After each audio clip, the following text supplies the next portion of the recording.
এটা আসানসোল থেকে সিইসিটি করে নিয়ে আসে। তো এখানে সিইসিটি করা হয় এবং সেখানে মোটামুটিভাবে ওইভাবে টিউমারের রিপোর্ট দেয় যে না এটাকে ইনভেসিভ ক্যারেক্টার রয়েছে টিউমারটার। তখন আমাদের এখানে জানেন আমাদের একটা অঙ্কোলজি ইউনিট এখানে আছেন, আমাদের অঙ্কোলজি ডক্টর অমিত মুখার্জি আছেন। টিউমার বোর্ডের সিদ্ধান্ত হয় যে এখানে ওকে কেমো দিতে হবে। আমাদের কাছ থেকে ওরা 8টা সাইকেল কেমো পায়।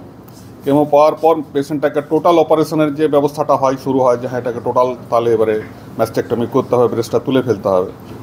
তখন আমাদের একটা চিন্তাভাবনা ঘুরে যে অপারেশন তো আমরা ব্রেস্ট ক্যান্সারে করছি, কিন্তু আমরা কখনো ইমপ্ল্যান্ট লাগাই না, এটার কি কোনো ব্যবস্থা করা যায় কি না। তখন আমাদের টিউমার বোর্ডের যিনি মূল কর্ণধার ডক্টর অমিত মুখার্জি, উনি তখন এদের সঙ্গে টেলিমেডিসিনে কমিউনিকেট করেন আর কি এই ডক্টর দীপ্তেন্দ্র সরকারের সঙ্গে। তখন ওরা বলে যে হ্যাঁ তোমরা যদি অ্যারেঞ্জ করতে পারো আমরা সময় দিতে পারি। তো তখন এই ডেট আমাদের ফিক্সড হয়। তখন আরেকটা কনস্ট্যান্ট আসে আমাদের কাছে যে আমাদের ব্রেস্ট ইমপ্ল্যান্টের এই ফান্ডিংটা কোথা থেকে হবে, কীভাবে কিনবো ইত্যাদি ইত্যাদি।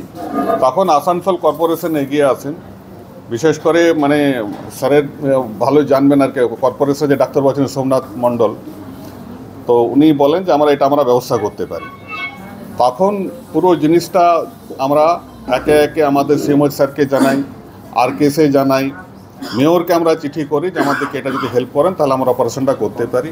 ওনারা তৎক্ষণাৎ সেই ফান্ডের ব্যবস্থা করে পরে পার্টির হাতেই ফান্ডটা তুলে দেওয়া হয় ওদের। তারপরে আজকে পুরো এই পূর্ণাঙ্গ রূপটা তারই ফলস্বরূপ আজকের এই ওটিটা আর কিছুক্ষণের মধ্যে শেষ হয়ে যাবে। এটাই হচ্ছে মূল সংক্ষিপ্ত আজকের অপারেশনের এই বিবরণ।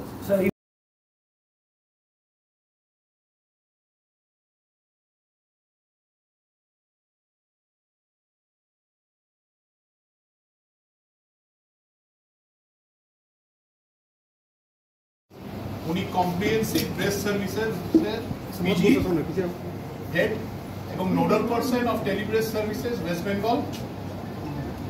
উনি আন্তর্জাতিক খ্যাতিসম্পন্ন একজন ব্রেস্ট সার্জন। এই টেকনিক্যাল সমস্ত নলেজ নিয়ে এসে আসানসোলে এসে এই ধরনের উদ্যোগ প্রফেসর সরকারকে একটু ফেলিসিটেট করার জন্য।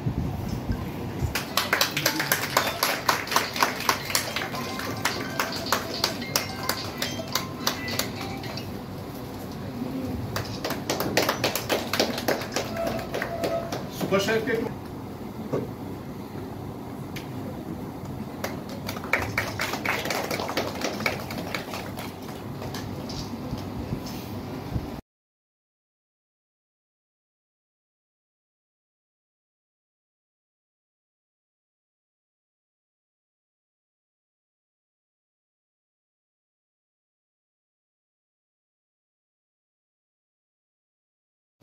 উনি comprehensive breast services PG head এবং nodal person of telebreast services West Bengal. উনি আন্তর্জাতিক খ্যাতিসম্পন্ন একজন ব্রেস্ট সার্জন। এই টেকনিক্যাল সমস্ত নলেজ নিয়ে এসে আসানসোলে এসে এই ধরনের উদ্যোগ প্রফেসর সরকারকে একটু ফেলিসিটেট করার জন্য।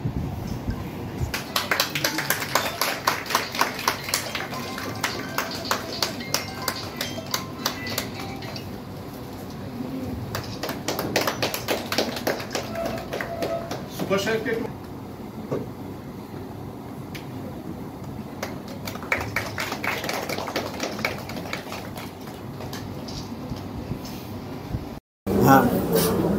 আমরা পশ্চিমবঙ্গের স্বাস্থ্য দপ্তরের তরফ থেকে 2021-22 এই সময় থেকে প্রথম ক্যান্সার চিকিৎসায় বিকেন্দ্রীকরণ নিয়ে ভাবনা চিন্তা শুরু হয় এবং এই যে বিকেন্দ্রীকরণ আমরা শুরু করি তার প্রথম ধাপ হিসেবে 2023 সালের প্রথম 6 মাসে টোটাল 37টি হাব এবং স্পোক তৈরি করা হয় পশ্চিমবঙ্গের বুকে। এটা ভারতবর্ষ তথা এশিয়ার জন্য সর্বপ্রথম এই ধরনের একটা উদ্যোগ যে ক্যান্সার চিকিৎসাকে একেবারে মানুষের কাছে পৌঁছে দেওয়া।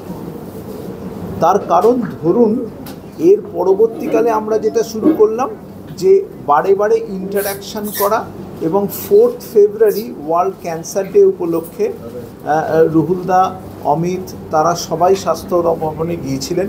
মাঝে অনেকগুলো ভিসি হয়েছে, সেই ভিসিতে সিএমওইচ সাহেব ছিলেন, সুপার সাহেব ছিলেন এবং পরশুদিন আরেকটা ভিসি আছে।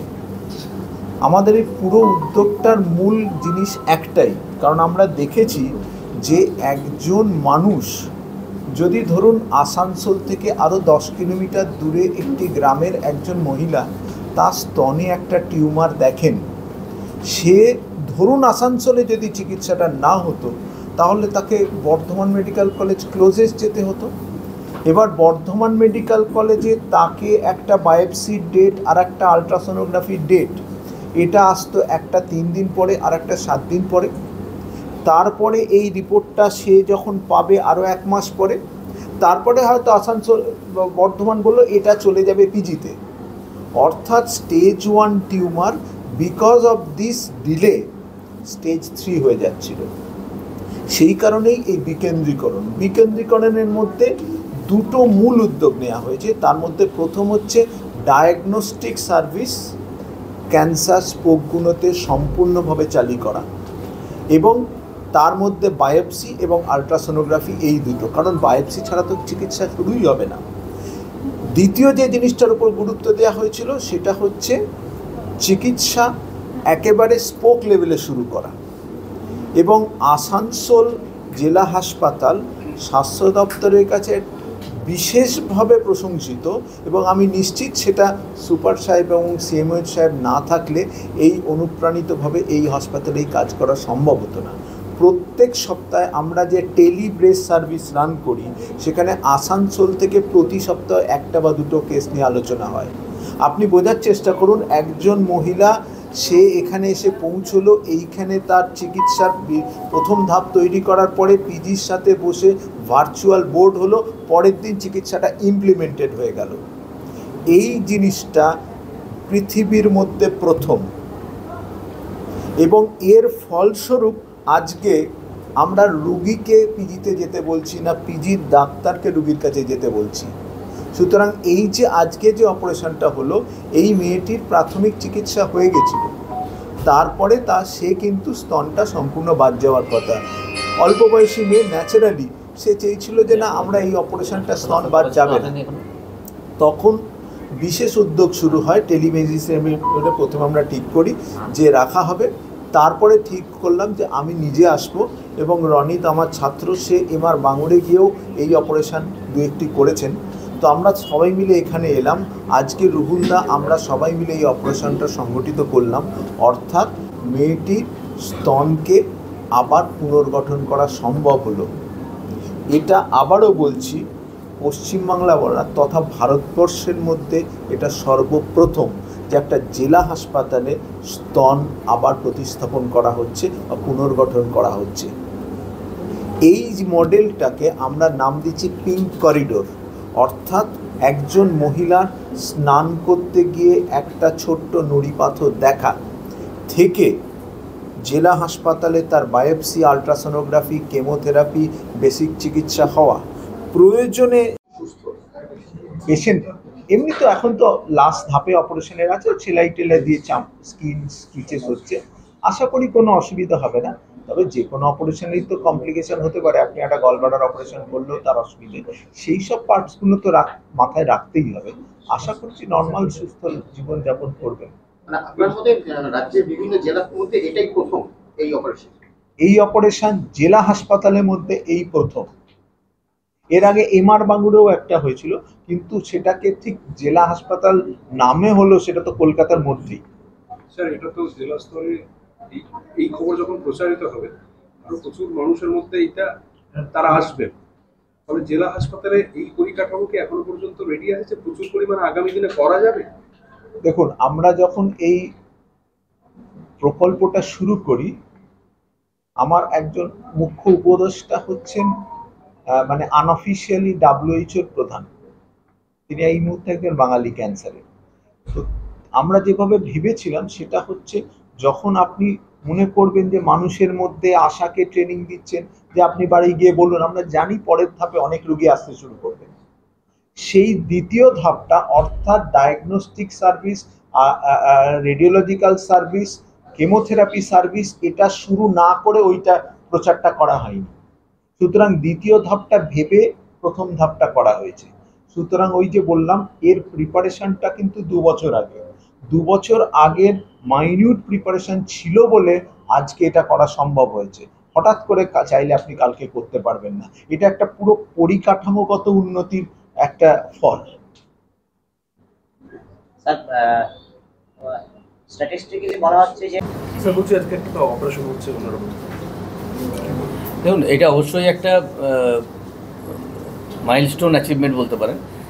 মানে এটা আমাদের ব্রেস্ট যে ক্যান্সার কেয়ারের একটা প্যালিয়েটিভ কেয়ারের দিক, যেখানে একজন ইয়াং মহিলার ইমোশন এবং এস্থেটিক অ্যাসপেক্ট জড়িত।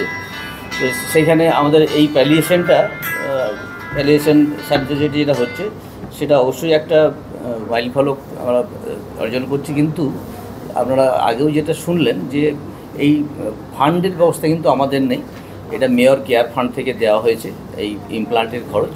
তো সেটা আমরা পরবর্তী ক্ষেত্রে কীভাবে চালাবো সেটা নিয়ে আমাদের চিন্তাভাবনা চলছে। আমরা যদি অন্য কোনো জায়গা থেকে ব্যবস্থা করতে পারি, আমরা স্টেট লেভেলেও জানিয়েছি আমাদের এখানে এই সার্জারি শুরু হয়েছে, ওখান থেকেও যদি কিছু ব্যবস্থা করা যায় আমরা চেষ্টা করছি। হ্যাঁ, জেলা লেভেলে এইরকম অপারেশন প্রথমবার হচ্ছে, জেলা হাসপাতাল লেভেলে। যারা পশ্চিম বর্ধমানে ম্যাক্সিমাম আসলে এই অপারেশন হয়নি, আমরা খোঁজ আছে। হ্যাঁ, এই অপারেশন খুব বেশি জায়গায় হয় না, মেডিকেল কলেজে, কলকাতা মেডিকেল কলেজ যেগুলোতে হয়, খুব বেশি জায়গায় এটা হয় না।